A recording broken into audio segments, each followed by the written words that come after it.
Parents told my brother that he could take my house, and I could just live in the camper in the backyard because I'm single and he has a wife and kids. I really don't care who believes this. It's just so crazy that I don't blame anyone who calls BS. I won't argue about it. But this happened to me. I also really don't care if anyone in my family sees this. I'm not going to sugarcoat anything. But I'm also not going to reveal any details that'd clue anyone into who I am that doesn't already know me. I'm a single man in my early 30s. I've got a brother who's 29, and he's already got 4 kids now. He had his first at 22, and the second followed a year later. Then the third 2 years after that. And the fourth is the most recently born a couple months ago. His wife, my Sil, and I do not get along as she always likes to try and get a rise out of me by acting superior. Then turns into an extreme self-victimizing drama queen if I retaliated against her in any way.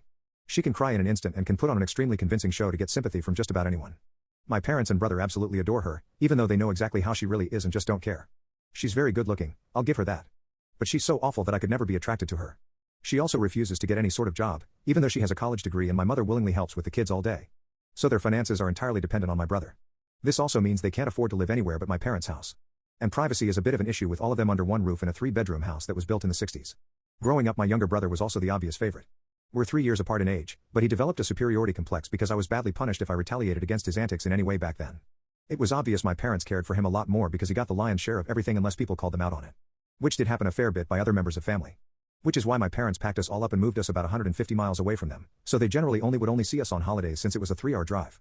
My brother got physically abusive towards me on a number of occasions, flirted relentlessly with my first girlfriend to the point she broke up with me, and laughed at any misfortune I had. And my parents just told me to suck it up whenever I was upset about it. I only got equal treatment when my parents wanted to keep up appearances. I admit it was rather funny to see the looks on their faces whenever they had to treat me equal to my brother on birthdays and Christmas because other people were present. We had relatives that were very nosy, and loved gossiping drama. So my parents did their best to hide what was really going on, and threatened to take all my stuff away if I didn't keep my mouth shut. If anything, it just made my parents celebrate more when I turned 18 and moved out because it meant they no longer had to provide for me. I wasn't even done with high school yet when I moved out. But couch surfing was far better than living with them. I was low contact ever since leaving home. They didn't even show up for my high school graduation. But I really didn't care. From that point on, I would usually only see my parents and brother on holidays like the rest of the family. The start 2020 pandemic was not kind to me. I lost my job, and couldn't renew the lease on the condo because my roommate also lost his job and neither of us could afford the place on unemployment money. It was a rented 2-bedroom condo that I really loved. As the lease was ending, my roommate left early to move back in with relatives, and I had to sell nearly all of my stuff because I was soon going to be homeless if I didn't downsize to an extreme. I really shouldn't have rented a place that was so expensive. But I liked living the high life. Until that life wasn't kind to me. And I realized I should have been living somewhere far cheaper so I could have saved more money to fall back on. But I had a plan. I own a truck simply for the fact that I've always loved trucks, so I found a $1,000 camper in good shape and put it on my truck just so I could live out of it for a while. It was supposed to be temporary, but I ended up living out of it far longer than I ever thought. I originally was hoping to be able to live out of the camper at my parents' house, where my brother and his family still reside as well. But when I asked my parents to let me stay for a while, they told me they had a full house, and didn't want me there. Plus, we hadn't exactly gotten along in the past decade. They said they'd only agree to let me park my camper there if I paid them basically what it'd cost to rent an apartment in my area. That was way too much just to park my camper. I was jobless and trying to save as much of my unemployment money as I could till I could find a new job. I may as well be living in an apartment with that rent price they were asking. My parents called my camper an eyesore and told me to take a hike since we couldn't come to an agreement. And Sil thought it was absolutely hilarious I had to live in a camper. My brother joined her in pointing at and mocking me while calling me a homeless bum. I parked my truck/camper in a store parking lot to sleep on the first night that I had nowhere else to go. I felt scared out of my mind that someone might try to break in. Suffice to say I didn't sleep well that night. There was nowhere else I could go as any other relatives that owned houses were fairly far away, and all my friends were all apartment people. And I was pretty attached to my area as well. So I didn't want to just leave. I'd also had my mail forwarded to a friend's apartment. It was the only way I could still get my mail anymore. Finding a stable place to park was pretty difficult.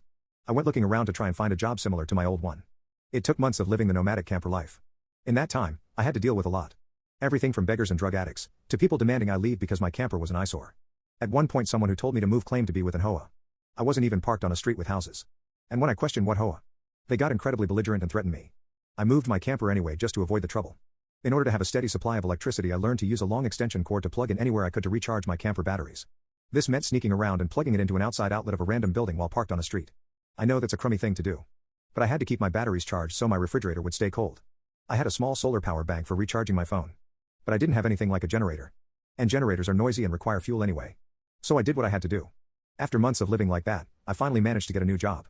I had to move to the neighboring city to find a job that didn't involve retail. I worked retail while in college and promised myself never again. Though I was nearly ready to break that promise. I was still getting unemployment money. But I had no stable place to live while receiving it. And I didn't want to still be jobless when it ran out. Plus I was bored out of my mind. I had little else to do but read, watch movies on a small portable DVD player, use my phone or laptop, and keep note of where I could park and what local public bathrooms I could use.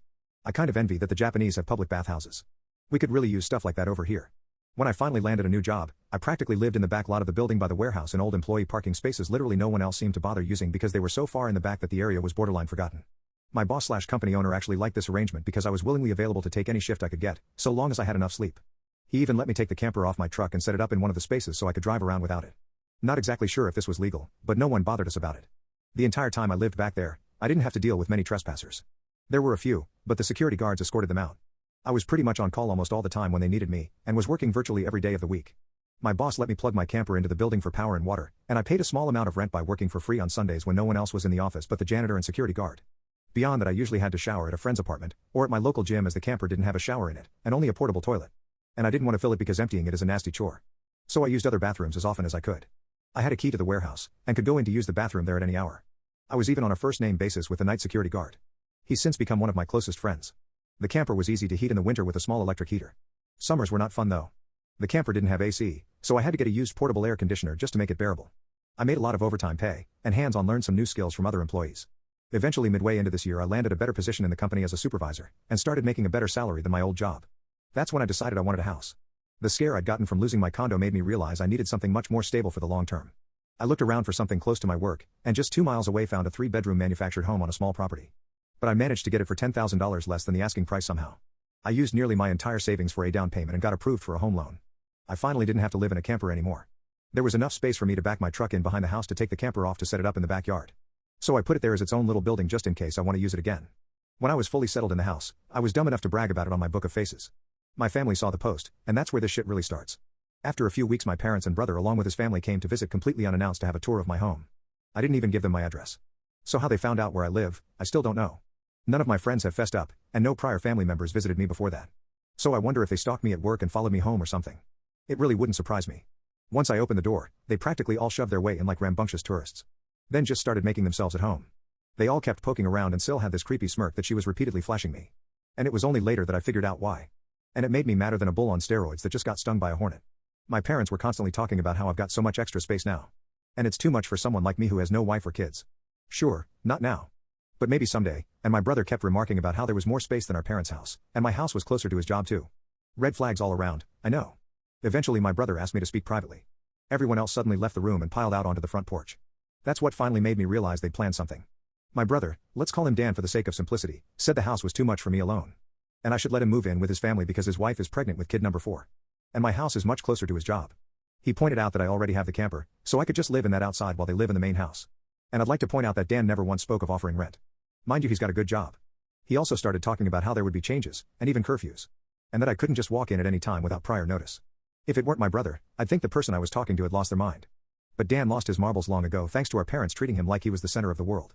I tried to speak, but he kept talking over me as if I had no say in the matter.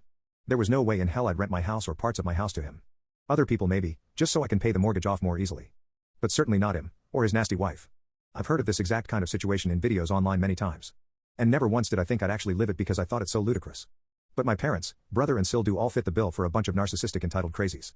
So I picked up my phone and set it to start recording. Then just held onto it. Dan didn't even seem to care or notice that I'd done this, and just sat there with his arms waving around while talking about all the reasons of why he needed my house. Then went from saying that to acting like it was a done deal and trying to reach out his hand to shake mine. That's when I finally showed my backbone and said hell no. And I said it loud enough that Dan stumbled backward for a second. I'd rarely ever raised my voice to him on that level because I was punished by our parents whenever I did. But this was my house, not theirs. My spine can be as shiny as it wants here. I stood up and then told him that my house was not up for grabs. And acting like I'll let him move in just because they want it, won't make it happen. I bought my house for me, and it's not my fault he keeps having more kids and has to keep living with our parents because he can't afford to move out. Dan got as physically close to me as he could without actually touching me and said that I didn't deserve the house, and he needed a better place for his family to live. I laughed back in his face and said that was total bullshit because I worked hard to be able to buy my house. Of course I deserved it. Dan started yelling that I have no wife or kids, and I don't need all the space. So I may as well give it to him. I said I'm not giving him anything. And he never even offered to pay me rent. If I let him move in, I'd still be covering the entire mortgage on my own house without even being able to live in my own house. Then Dan told me that he shouldn't have to pay rent because his family comes first, and our parents said I was going to do this, and that I will. I yelled as if their word was law or something. And told Dan that they did not have the right or power to give my house to him. Then right one cue my parents and Sil barged back in through the front door and surrounded me to try and force me to agree. There was a lot of fighting. But to sum it up from this point on I heard the line just do it for Dan way more times than I can remember. In the fight I told them all they don't have a say in my life or my house. And to get out before I called the cops. Sil screamed the loudest at me about how she was pregnant again, and I can't do this to her. I said I did nothing to her, she just assumed she could take from me like I would just allow it. I had no obligation to her or her family. Then I called her a stuck-up bitch who never had any respect for me. So I don't care what she thinks or how many kids she has. I have no sympathy for her. She won't be living in my house. Well, that made her angry enough to attack me. She got in one good hit on my face and tried to do more, but my brother held her back kicking and screaming. She kept demanding he let her go so she could scratch my eyes out. The phone I was holding recorded pretty much everything. So I held it up and said I was going to call police if they didn't leave right away. My parents told Dan they were leaving. Then my mother said that I had a week to come to my senses. I told her I won't be, and to not come back. Then I told Sil that my phone recorded everything, and if she tries anything, I'll press charges for assault. She screamed at me and then stormed out loudly crying with her face in her hands. My mother was the last one out the door and said that I better do this for Dan and Sil. I responded by telling her I won't be. TLDR, family raised my younger brother as the golden child, so I made my own way in life. Then I lost everything and they wouldn't help me when I needed them the most. I ended up living in a camper for years until I got back on my feet and bought a house after some hardcore saving. Now my parents want my house because they want my brother and his family to be able to live there, and make me live in the camper in the backyard. Brother acted like it was a done deal because our parents said so. I kicked them all out.